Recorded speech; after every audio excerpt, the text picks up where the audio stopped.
తాకట్లో ఉన్న బంగారాన్ని విడిపించలేక వడ్డీల మీద వడ్డీలు కడుతూ ఇబ్బంది పడుతున్నారా? అయితే ఇప్పుడే సంప్రదించండి శివ గోల్డ్ కంపెనీ. మీ నమ్మకానికి మా హామీ శివ గోల్డ్ కంపెనీ. మానవ సహిత అంతరిక్ష యాత్ర గగన్యాన్ వంటి ఎన్నో ప్రతిష్టాత్మకమైన ప్రాజెక్టులకు గడువు దగ్గర పడుతున్న వేళ ఇస్రోలోని సీనియర్ శాస్త్రవేత్తల వరుస రాజీనామాలు భారత్ను ఇబ్బంది పెడతాయి. ఈ సమస్యకు తెరదించేందుకు కేంద్ర ప్రభుత్వం నేరుగా రంగంలోకి దిగింది. నిపుణులు ఇస్రోను విడిచిపెట్టి వెళ్లకుండా చర్యలకు ఉపక్రమించింది. అనుభవజ్ఞులైన శాస్త్రవేత్తల రాజీనామా, పదవీ విరమణలను ఆమోదించే అధికారాన్ని ఇస్రో డైరెక్టర్ల చేతుల నుంచి తొలగించింది. ఇకపై ఆ పనిని తామే చూసుకుంటామని తేల్చి చెప్పింది. భారత అంతరిక్ష పరిశోధన సంస్థ ఇస్రోలో సీనియర్ శాస్త్రవేత్తల వరుస రాజీనామాలు తీవ్ర ఆందోళన కలిగిస్తున్న వేళ కేంద్ర ప్రభుత్వం స్వయంగా రంగంలోకి దిగింది.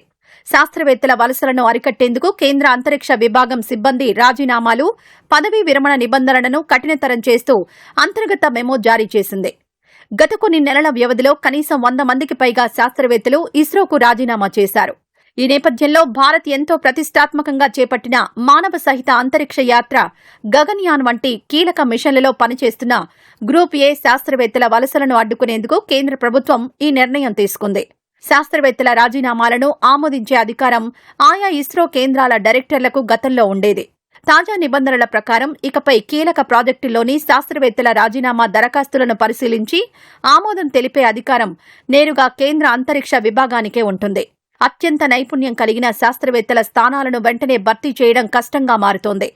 వీరి ఆకస్మిక రాజీనామాలతో ప్రయోగాల గడువు కొనసాగింపుపై ప్రభావం పడుతున్న వేళ కేంద్రం ఈ చర్యలు చేపట్టింది. అంతరిక్ష రంగంలో ప్రైవేట్ సంస్థలకు అవకాశం ఇవ్వడంతో దేశంలో కొత్తగా అనేక ఏరోస్పేస్ కంపెనీలు, స్టార్టప్లు పుట్టుకొచ్చాయి.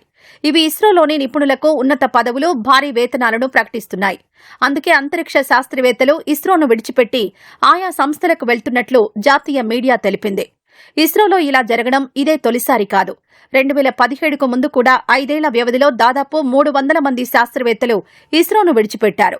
కేవలం రాజీనామా నిబంధనలు కఠినతరం చేసినంత మాత్రాన వలసలు ఆగవని మాజీ అధికారులు అభిప్రాయపడుతున్నారు.